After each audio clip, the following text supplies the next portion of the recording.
The marriage restructure. A husband's account. 3 weeks. That's how long I was away on a business trip. In that time, my wife somehow completely lost her mind. I expected my usual welcome home routine when I walked through the front door. Instead, I was handed a printed document titled, Restructuring Our Marriage, a Framework for Equality. She stood there with a serious expression, as if about to give a corporate presentation, and began explaining how she'd attended a feminist empowerment workshop while I was gone. Apparently, this workshop had opened her eyes to all the ways our marriage was supposedly patriarchal and oppressive. I need you to understand that I've been living in a system that benefits you while disadvantaging me, she declared, actually, using air quotes. We need to deconstruct the power dynamics in our relationship. I set down my suitcase and looked at the woman I'd been married to for 7 years. This was the same woman who used to laugh at my jokes and roll her eyes when I'd leave dishes in the sink.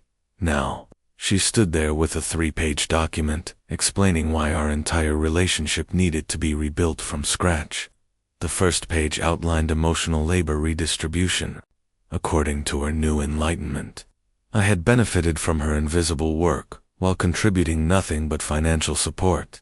She wanted me to take responsibility for remembering birthdays, planning social events, and managing household schedules. Fair enough, I thought, until I reached the part where she wanted me to track my emotional contributions in a shared spreadsheet. Page 2 focused on domestic responsibility equality.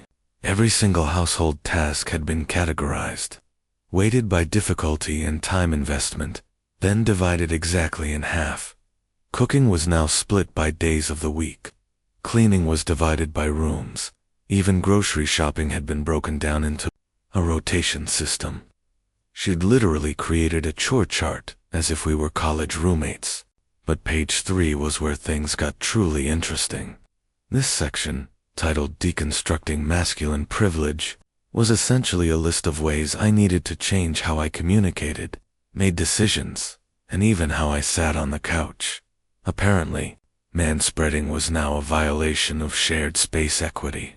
This isn't about changing who you are, she explained with the confidence of someone who had just discovered fire. It's about you recognizing the unconscious ways you've been perpetuating harmful patterns. I walked over to the kitchen, opened the refrigerator, and grabbed a beer. It was the same beer I'd been drinking for years. From the same spot I'd always kept it. Nothing had changed in this house except her perspective. And somehow, that made everything different. So, let me get this straight, I said, taking a long sip. While I was working 60-hour weeks to pay for this house, you were at a workshop, learning that I'm the problem with our marriage. She launched into an explanation about how financial contribution doesn't equal relationship contribution, and how traditional gender roles had created an imbalance that needed correction. She used terms like heteronormative expectations and internalized patriarchy, with the enthusiasm of someone who had just learned a new language. I listened to her entire presentation, occasionally nodding and asking clarifying questions about the spreadsheet system and the point values assigned to different chores. When she finished, she looked at me expectantly, waiting for me to either argue or immediately embrace this new framework for our marriage. Instead, I walked over to the document she'd left on the counter, picked it up, and read through it again, more carefully. The attention to detail was impressive. She'd clearly spent hours researching, planning, and organizing this complete overhaul of our relationship. You know what? I said, setting the papers down. You're absolutely right. We should make our marriage more equitable. When do we start? The relief on her face was immediate. She'd been prepared for resistance, arguments, maybe even anger. What she hadn't expected was complete agreement. She started explaining the implementation timeline, how we'd track progress, and what success would look like according to her new framework. I finished my beer and nodded along, already planning exactly how I was going to handle this situation. She wanted equality.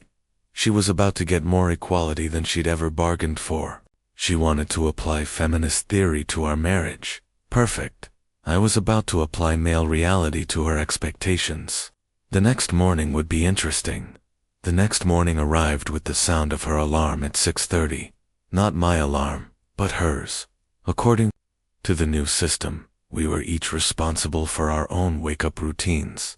No more me getting up first to start the coffee. No more her bringing me a cup while I got dressed. We were now operating as independent units within the same household. I watched her stumble to the kitchen, clearly expecting the usual routine, where coffee would magically appear. Instead, she found an empty coffee maker and a note I'd left on the counter. Day 1 of equitable coffee distribution. Your turn, according to the Monday schedule. She stared at the note for a solid 10 seconds before I heard her muttering something about malicious compliance while she fumbled with the coffee filters. I was already dressed and ready to leave when she emerged from the kitchen, still in her pajamas, holding a half-empty mug. You could have just made coffee for both of us, she said, clearly irritated. That would violate the domestic responsibility equality framework, I replied, grabbing my keys. According to page 2, Monday morning coffee preparation falls under your designated tasks. I wouldn't want to perpetuate the patriarchal pattern of me doing things for you that you can do yourself. The look on her face was priceless. She opened her mouth to argue, then closed it, realizing she couldn't exactly complain about me following the rules she'd created. That evening, I came home to find her sitting at the dining table with another stack of papers. This time, she'd expanded the original document with what she called communication protocols and conflict resolution guidelines. I've been thinking about our interaction this morning, she began, and I realized we need more structure around how we discuss these changes. She'd created a whole system for addressing what she called resistance behaviors and passive-aggressive responses to the new framework. They were guidelines for healthy masculine emotional expression and requirements for me to acknowledge my defensive patterns before expressing disagreement. So now I need permission to have an opinion, I asked. It's not permission, she explained patiently. It's about creating space for productive dialogue by recognizing when your masculine conditioning is preventing you from engaging authentically. I sat down across from her and pulled the papers closer. She divided masculine communication problems in 2 categories: dismissive responses, logical deflection, emotional shutdown, and defensive rationalization. Each category had examples and suggested corrections. This is fascinating, I said, genuinely studying the document. You've basically created a manual for how I'm allowed to talk to you. It's not about control, she insisted. It's about awareness. These patterns are so ingrained that you probably don't even realize you're doing them. I flipped through the pages, noting how every possible male response to her system had been labeled as problematic. Questioning her logic was dismissive. Pointing out practical flaws was defensive rationalization. Wanting to discuss alternatives was resistance behavior. What if I just disagree with something? I asked. What's the approved method for that? She brightened up, clearly excited to explain. First, you acknowledge that your disagreement might be coming from a place of privilege. Then, you ask yourself if your response is serving the relationship, or just protecting your comfort zone. Finally, you express your concern while affirming your commitment to growth and equality. I nodded thoughtfully. So, basically, I need to assume I'm wrong before I can even voice an opinion. You're doing it right now, she said, pointing to the document. Logical deflection followed by defensive rationalization. Can you see how? That shuts down productive conversation. I looked at this woman who used to laugh at my sarcasm and appreciate my directness. Now she was psychoanalyzing every word I said through the lens of whatever theory she'd absorbed at that workshop. You know what? You're absolutely right again, I said, standing up. I can see how my natural communication style might be problematic. I'm going to need some time to really internalize these new protocols. She looked pleased, probably thinking, She'd successfully identified and corrected my behavioral patterns. What she didn't realize was that I was about to give her exactly what she was asking for, applied with the same rigid adherence to rules that she was demanding from me. I spent the next hour in my home office, not watching television or checking emails as I usually did.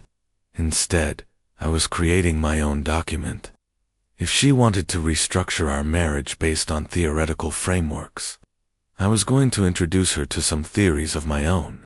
The title of my document was simple: Practical Applications of Reciprocal Expectations in Marriage. It was time to find out how committed she really was to this new system of equality. The next morning, I presented my wife with her own set of documents over breakfast. She looked confused as I slid the folder across the table right next to her Tuesday morning oatmeal preparation. "What's this?" she asked, opening to the first page. "Your performance metrics," I said, sipping the coffee I'd made. "According to my Tuesday schedule, if we're restructuring this marriage based on equality and accountability, then we need measurable outcomes for both parties." Her eyes widened as she read the title: Reciprocal Expectations Framework, Tracking Relationship Contributions. I'd spent 3 hours the night before creating a comprehensive system that mirrored her approach, but focused on results instead of theory. Section 1 covers financial contribution tracking, I explained. Since you wanted transparency in domestic labor, I figured we should also track economic labor. Every bill, every expense, every financial decision now gets logged with source, a funding and decision-making authority. She flipped through pages of spreadsheets showing mortgage payments, utility bills, car insurance, groceries, and discretionary spending. Each item was color-coded by who earned the money that paid for it. "This is ridiculous," she said. "Marriage isn't a business transaction." "Exactly my point," I replied. "But if we're going to treat relationship contributions like a balance sheet, then we need to include all contributions, not just the ones that support your argument." Page 2 outlined what I called reciprocal communication standards. If I needed to acknowledge my masculine conditioning before expressing disagreement, then she needed to acknowledge her emotional reasoning before making demands. If I had to track my defensive patterns, then she needed to track her manipulative ones. "I'm not manipulative," she protested. "According to your own framework, that's defensive rationalization," I said, using her terminology. "The fact that you're resisting examination of your own patterns suggests some unconscious bias." She stared at me, clearly frustrated, but unable to argue with the logic, since it was her logic. Section 3 was my favorite: Equality in Emotional Labor.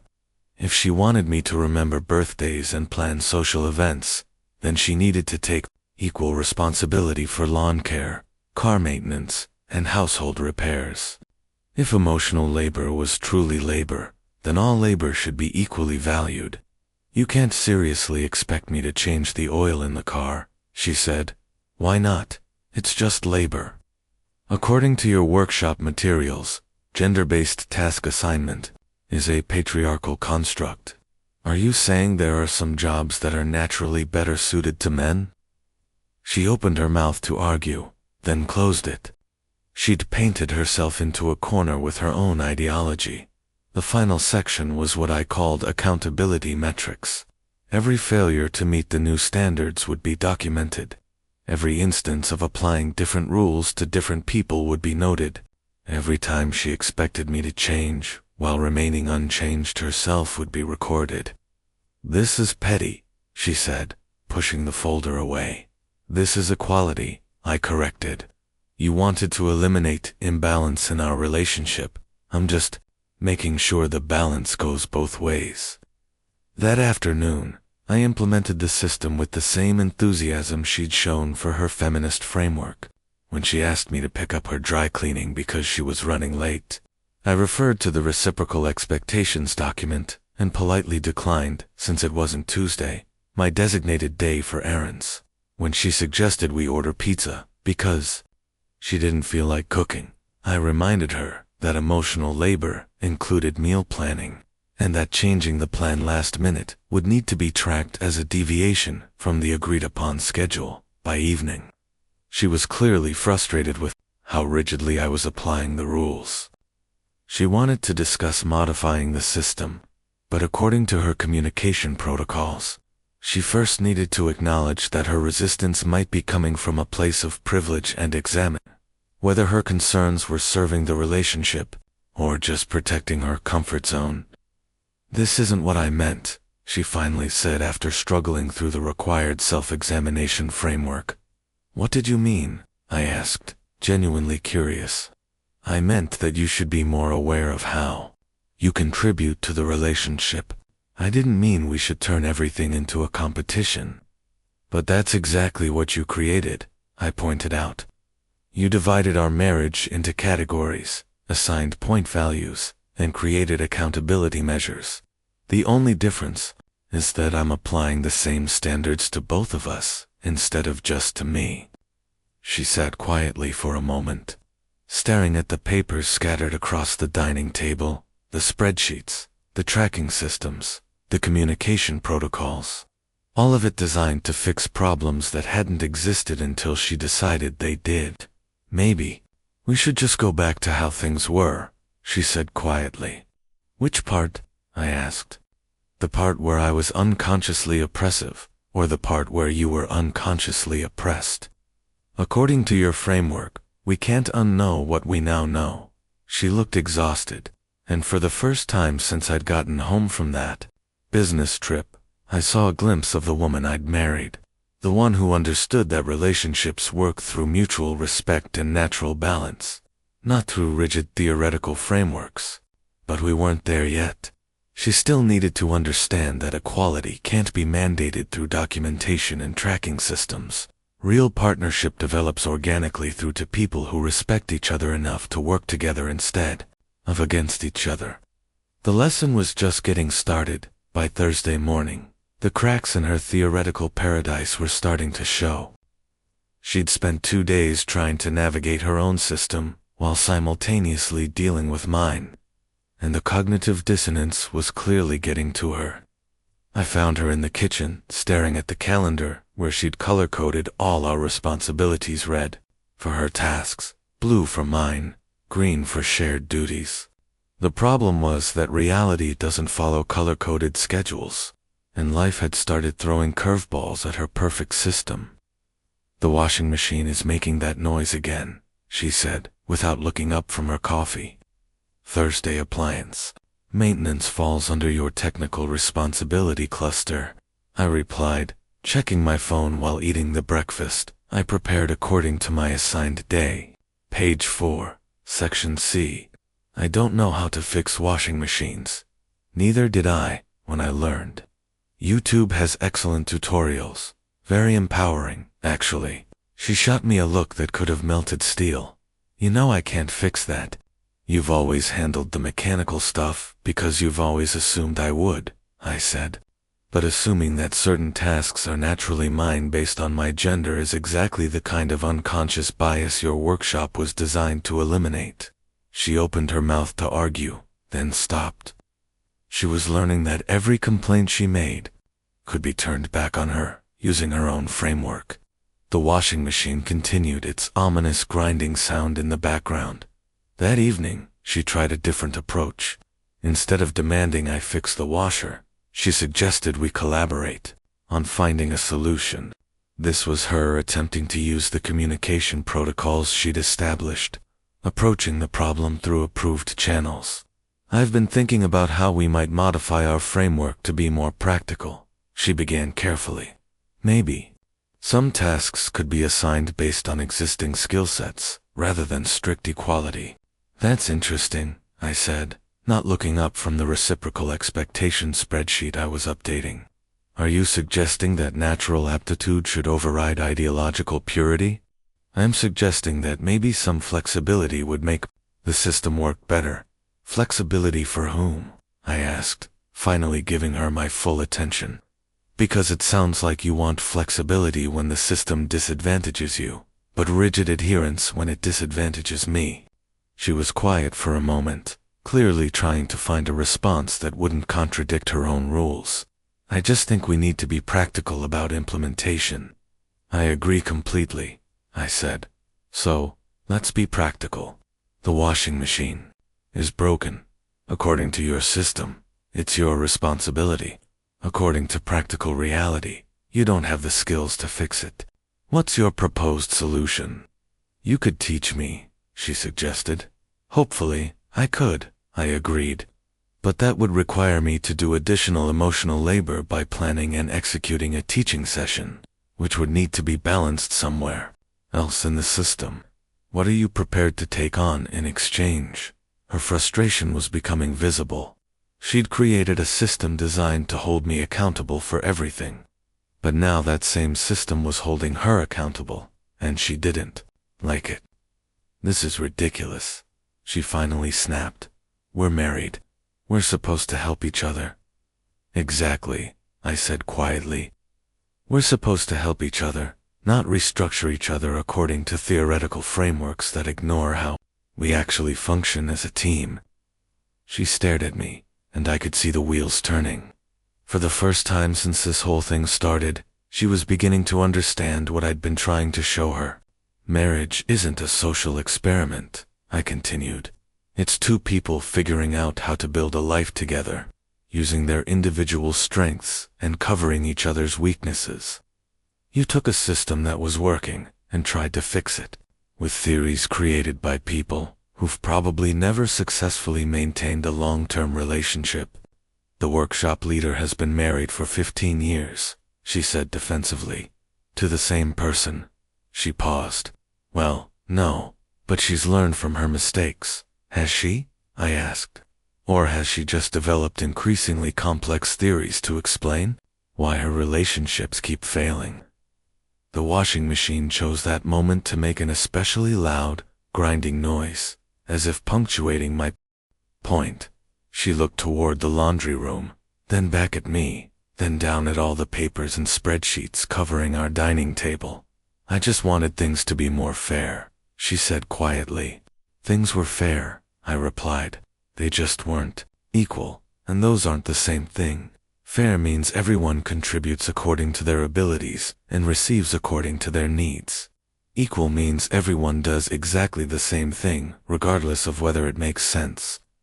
She sat down, heavily in the chair across from me, looking defeated. So what do we do now? Now you decide whether you want to be married to me, or married to a set of theoretical principles that require me to become someone else. The room was quiet except for the dying washing machine. She had a choice to make, and we both knew it. The question was whether she was ready to choose reality over ideology, or if she was too invested in being right to admit that her system was fundamentally flawed. I waited to see which woman would emerge, the one who'd fallen in love with who I actually was, or the one who'd decided I needed to be reconstructed according to someone else's blueprint. Friday arrived with the washing machine completely dead and a sink full of dishes that had been accumulating according to our strict rotation schedule. She'd been assigned dish duty on Wednesday, but had worked late and decided to defer the task. According to her own system, task deferrals required approval from both parties and a compensation plan. I found her standing in the kitchen, staring at the mess with a look of growing panic. The reality of maintaining a household through spreadsheets and theoretical frameworks was finally hitting her full force. We need to do laundry, she said. I'm out of clean work clothes. The laundromat opens at 7 o'clock, I replied, eating cereal from one of the few clean bowls left, according to Thursday's financial responsibility tracking. Laundromat expenses fall under your discretionary spending allocation. She turned to face me with an expression I hadn't seen before. Not anger, not frustration, but genuine bewilderment. You're really going to make me haul laundry to a laundromat because a machine broke? I'm not making you do anything, I said calmly. I'm following the system you created. The same system that requires me to track every financial decision, document every household contribution, and modify my natural communication patterns to fit your approved frameworks. But this is different. How is it different? She struggled for an answer, clearly seeing the trap, but unable to avoid it. Because it's an emergency, is it? I asked. Or is it just an inconvenience that you'd like me to solve because it's easier than following your own rules? The silence stretched between us while she processed this. I could see her mental gears working, trying to find a way to maintain her ideological position while getting the practical help she needed. Fine, she said finally. I'll handle it myself. I watched her gather laundry into garbage bags, struggling with the awkward bundles as she tried to fit everything into her car. She made 3 trips, growing more frustrated with each one. When she returned 2 hours later, she was exhausted and visibly shaken. The machines ate my quarters, she announced, dropping clean laundry in a heap on the living room floor. $20 worth, and some guy kept trying to help me fold clothes, even though I told him I didn't need help. Did you track the $20 loss in your discretionary spending spreadsheet? I asked. She stared at me with something approaching hatred. Are you serious right now? You're the one who insisted that financial transparency was essential to relationship equality. If we're not tracking expenses, then what's the point of the system? That's when she broke. Not dramatically, not with yelling or accusations, but with a quiet collapse that was somehow worse. She sat down on the couch, surrounded by damp laundry and the scattered remnants of her theoretical paradise, and just stared at the wall. This isn't working, she said quietly. No, it's not, I agreed, but it's working exactly as designed. You created a system that treats marriage like a business contract between roommates, instead of a partnership between people who care about each other. I thought I was fixing things. What things needed fixing? She was quiet for a long moment. I felt like I was doing everything, and you were just living your life without noticing how much work it took to maintain our home. So instead of talking to me about feeling unappreciated, you decided to restructure our entire relationship based on theories you learned in a weekend workshop. When you put it that way, it sounds stupid. It doesn't sound stupid, I said, sitting down beside her. It sounds like you felt disconnected from me and thought the problem was structural instead of communicational. She looked at me with tears in her eyes. I missed you while you were gone, and instead of just saying that, I convinced myself that missing you was a sign of dependence that needed to be corrected. So, you tried to become independent by making us both miserable, apparently. I reached over and moved some of the laundry so I could sit closer to her. You know what's funny? You spent all that energy trying to make our relationship more equal, but what you actually did was make it less partnership and more adversarial. I know, she said miserably. I turned us into opponents instead of teammates. The workshop didn't teach you how to improve your marriage. It taught you how to find problems in your marriage that only their solutions could fix. She leaned against me, and for the first time in over a week, it felt natural instead of calculated according to approved intimacy protocols. I want to throw away all those papers, she said. What about equality in feminist theory and restructuring power dynamics? I want to throw that away, too, she replied. At least the parts that make us treat each other like adversaries instead of partners. I could feel the tension leaving her body as she said it. The relief of abandoning a system that had been designed to create problems rather than solve them. So what now? She asked. Now we figure out how to be married to each other instead of married to a set of principles that require us to be different people. Saturday morning I woke up to the smell of coffee brewing and the sound of her humming in the kitchen. Not because it was her assigned day, but because she'd gotten up first and felt like making coffee for both of us. Good morning, she said, handing me a mug as I walked into the kitchen. I've been thinking about what you said yesterday. About what specifically about treating each other like partners instead of adversaries. She gestured toward the dining table, which was now clear of all the spreadsheets and tracking documents. I threw everything away, the whole system. I looked at the empty table, then back at her. What changed your mind?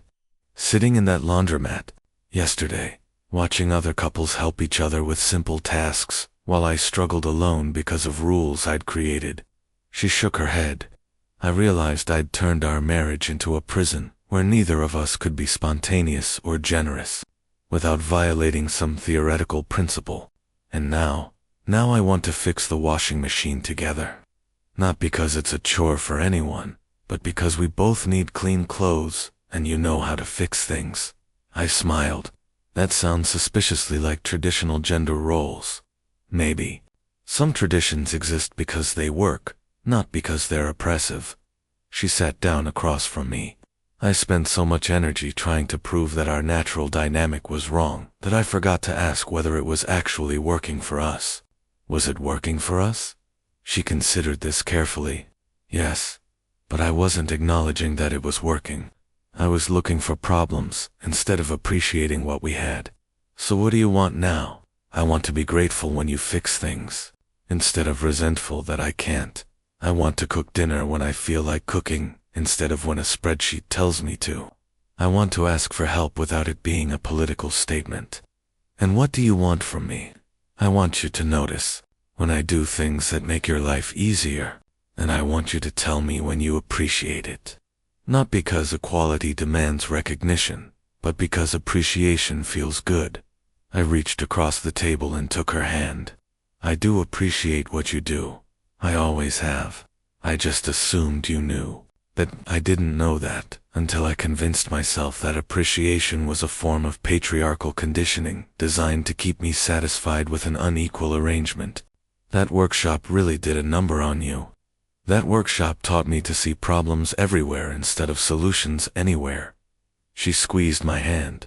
But you taught me something more important this week. What's that? That equality and partnership aren't the same thing.